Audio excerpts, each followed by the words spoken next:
صراط الذین انعمت علیهم غیر المغضوب علیهم ولا الضالین.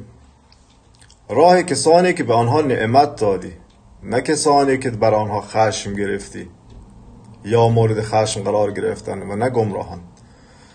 قال رسول الله صلی الله علیه و آله، رسول خدا صلی الله علیه و آله در توضیحات این آیات شریفه و تفسیر آیات شریفه فرمودند: شیعة امیر المؤمنین علی ابن ابی طالب صلوات الله علیه الذین انعمت علیهم بولایت امیر المؤمنین علی ابن ابی طالب صلوات الله علیه.